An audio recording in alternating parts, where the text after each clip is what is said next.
मौत का दरवाजा फैमिली क्राइम। 9 नवंबर 2019 की बात है। दोपहर के यही कोई 2:30 बजे थे। नवी मुंबई के उपनगर पनवेल के सिटी पुलिस थाने के थाना प्रभारी अजय कुमार लांडगे को एक अहम खबर मिली। खबर यह थी कि पनवेल के hotel Sameer lodging and boarding के कमरा नंबर 101 में कोई बड़ा हादसा हो गया है। कमरे के अंदर ठहरे एक दंपति और उनकी 2 वर्षीय बच्ची की स्थिति कुछ ठीक नहीं है। यह जानकारी मिलते ही थाना प्रभारी अजय कुमार लांडगे अपने सहायक इंस्पेक्टर शत्रुघ्न माली, महिला एएसआई सरिता मुसले और कांस्टेबल योगेश मेड़ को अपने साथ लेकर होटल लॉजिंग एंड बोर्डिंग की तरफ रवाना हो गए। यह होटल नवी मुंबई पनवेल का एक जाना माना होटल था। उस होटल में इस प्रकार की यह पहली घटना थी, इसलिए होटल का पूरा स्टाफ परेशान था। जब यह खबर लोगों के बीच फैली तो होटल में ठहरे लोगों में हलचल मच गई। वे लोग होटल के कमरा नंबर 101 के सामने आकर जमा हो गए। कमरा नंबर 101 होटल की पहली मंजिल पर था। पुलिस जब उस कमरे में गई तो डबल बेड पर एक महिला और एक पुरुष के अलावा एक बच्ची चित अवस्था में पड़े थे। निरीक्षण में पता चला कि महिला और पुरुष की सांसें तो धीमी गति से चल रही थी, लेकिन बच्ची की सांस थम चुकी थी। उसके मुंह से झाग निकल रहे थे और पूरा बदन नीला पड़ गया था। कमरे से उठती कीटनाशक दवा की गंध से पुलिस को यह समझते देर नहीं लगी कि आखिर मामला क्या था।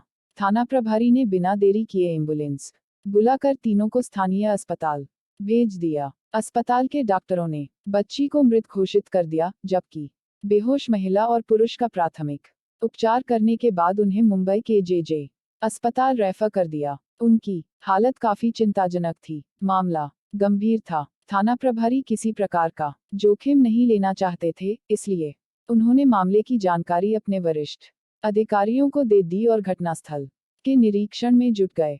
उन्होंने होटल मैनेजर और वहां के कर्मचारियों से पूछा तो मालूम पड़ा कि वे लोग उस होटल में 2 दिन पहले आकर ठहरे थे। होटल के रजिस्टर में उन्होंने अपने आप को दंपति के रूप में दर्ज करवाया था। वे लोग कौन थे, कहां से आए थे, यह जानकारी पुलिस को उस होटल के रजिस्टर और उनके कमरे की तलाशी के दौरान मिल गई। ये लोग मूल रूप से केरला के रहने वाले थे। थाना प्रभारी अजय कुमार लांडगे अभी घटनास्थल का निरीक्षण कर ही रहे थे कि सूचना पाकर पुलिस के वरिष्ठ अधिकारी भी वहां आ गए।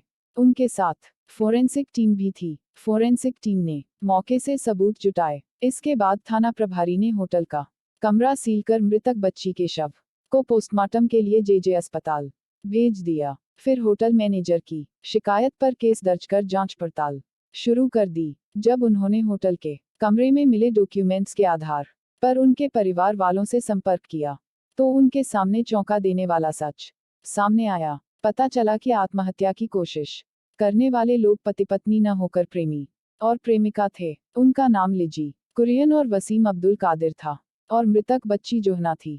ये लोग हत्या के आरोपी थे। उनके ऊपर रिजोश कुरियन की हत्या का आरोप था।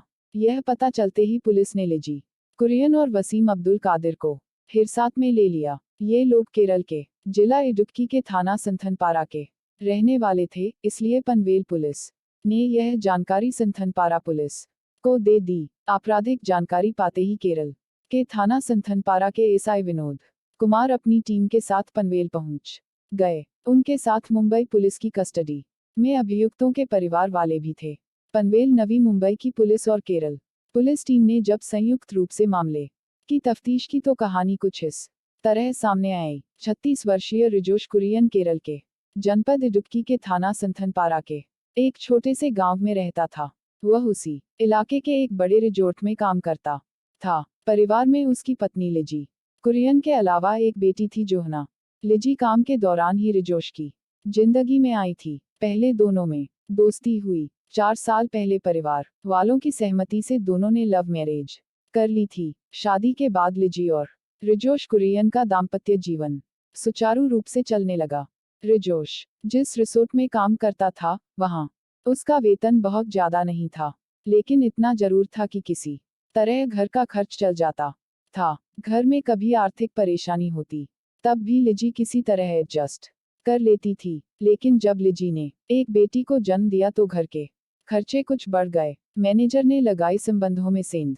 लिजी कुरियन यह नहीं चाहती थी कि जिन अभावों में वह अपनी जिंदगी गुजार रही थी, उस अभाव का असर उसकी बेटी जोहना पर पड़े, यही सोच कर उसने खुद भी नौकरी करने का मन बनाया। इसके लिए उसने पति रिजोश से बात की तो उसे पत्नी का यह प्रस्ताव अच्छा नहीं लगा।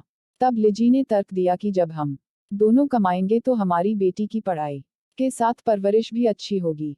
रिजोश को पत्नी की बात ठीक तो लगी, लेकिन समस्या यह थी कि लिजी के नौकरी पर जाने के बाद जोहना की देखभाल कौन करेगा। लिजी ने पति को यह कहकर राजी कर लिया कि यहाँ ऐसे कई पालन घर हैं जो बच्चों को न सिर्फ संभालते हैं बल्कि उनकी अच्छी तरह से देखभाल भी करते हैं। आखिरकार न चाहते हुए भी रिजोश को पत्नी की जिद के आगे झुकना पड़ा। तब रिजोश ने अपने ही रिसोर्ट के मशरूम फार्म में लिजी को नौकरी दिलवा दी।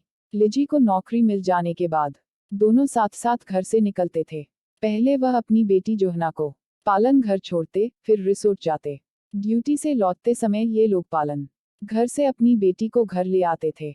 एक साथ काम करने से पति पत्नी काफी खुश थे। दोनों के वेतन से धीरे धीरे घर की स्थिति भी सुधर गई। बेटी जोहना के भविष्य के लिए भी वह पैसों की बचत कर रहे थे। सब कुछ ठीक से चल रहा था, लेकिन उनकी खुशी को रिसोर्ट के मैनेजर वसीम अब्दुल कादिर की नजर लग गई। मैनेजर वसीम अब्दुल ने जिस दिन से लिजा को देखा था, उसके दिल में उतर गई थी। वह लिजा को चाहने लगा था। 27 वर्षीय वसीम अब्दुल कादिर भी उसी इलाके में रहता था जहां रिजोश कुरियन रहता था।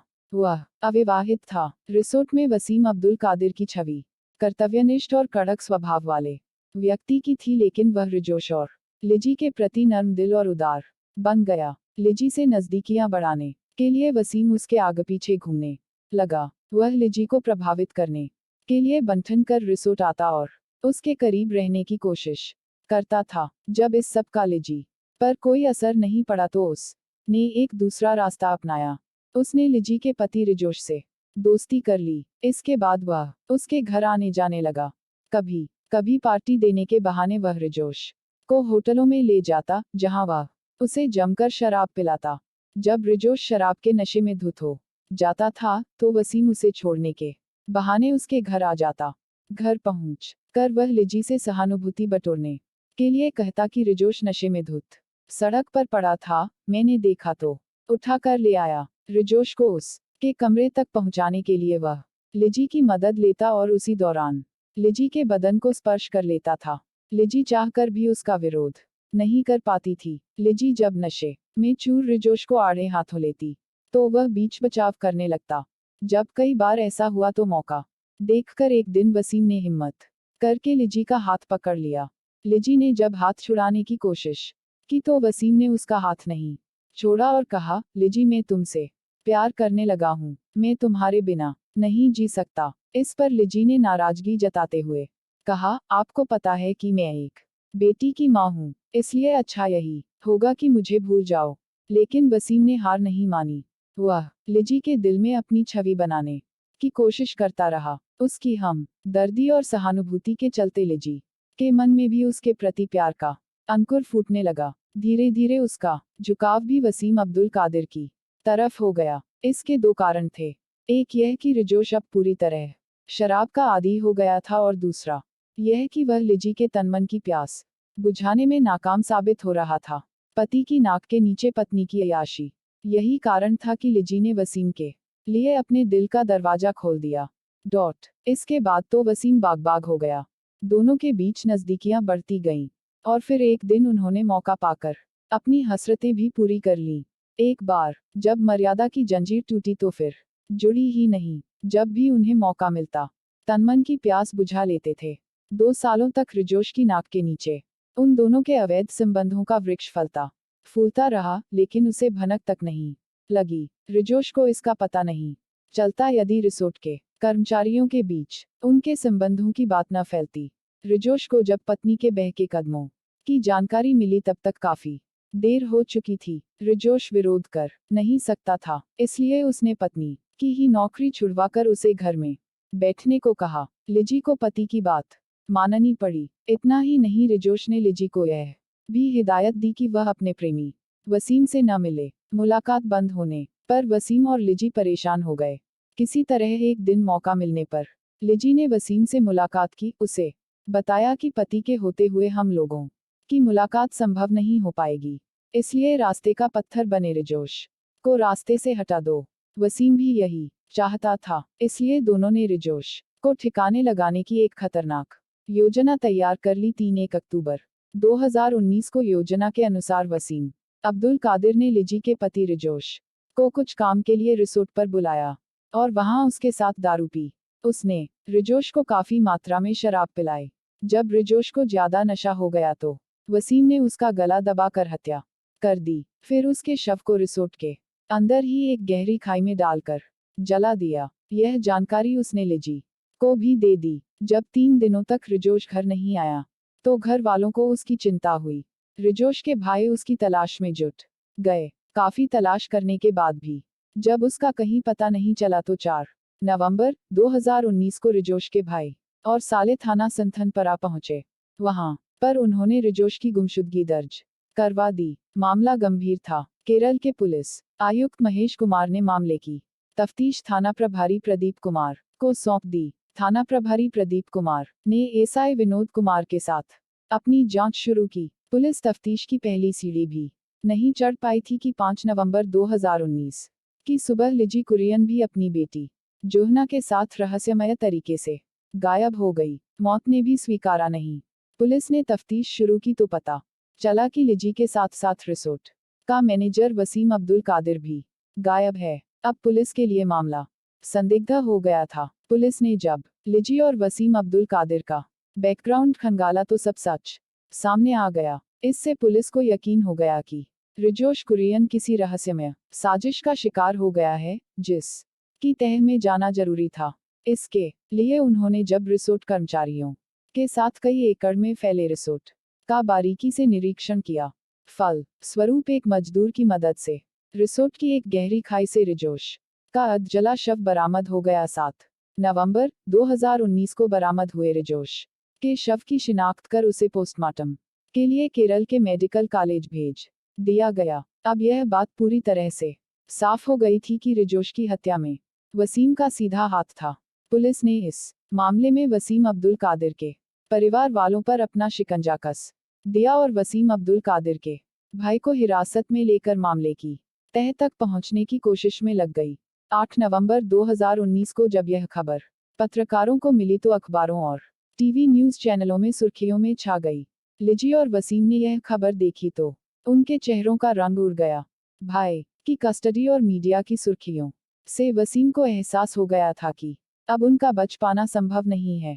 इसके पहले कि पुलिस उन दोनों तक पहुंचती उन्हें अपने किए पर पछतावा हुआ। फलस्वरूप दोनों ने अपना जीवन खत्म करने का फैसला कर लिया। रात को घूमने के बहाने दोनों hotel Sameer lodging and boarding से बाहर आए। बाजार से उन्होंने कीटनाशक दवा खरीदी। इस मामले को लेकर रात भर दोनों परेशान रहे। सुबह 10 बजे उन्होंने उस दवा का स्वयं सेवन किया और उस मासूम बच्ची को भी करा दिया। बच्ची उस दवा के असर से बच नहीं पाए और उसकी मृत्यु हो गई, जबकि वे दोनों बेहोश हो गए। उन्हें उपचार के लिए अस्पताल भेज दिया गया। बाद में वे ठीक हो गए। उधर केरल के संथनपारा थाना पुलिस के थाना प्रभारी वसीम अब्दुल कादिर के भाई का मुंह खुलवाने में कामयाब हो पाते। इसके पहले ही मुंबई पुलिस ने संथनपारा पुलिस से संपर्क कर इस मामले की जानकारी दे दी। नवी मुंबई पुलिस और केरल पुलिस ने संयुक्त रूप से मामले की तफ्तीश कर लिजी कुरियन और वसीम कादिर को मीडिया के समक्ष पेश कर केस का खुलासा कर दिया। रिजोश कुरियन की हत्या के मामले में केरल पुलिस विस्तार से पूछताछ के लिए दोनों को ट्रांजिट रिमांड पर अपने साथ ले गई। अच्छा लगा हो तो लाइक और सब्सक्राइब जरूर करें हमारे चैनल कहानी आरेख में। इसी तरह खबरें पाने के लिए थैंक यू। राम मिलन धन्यवाद।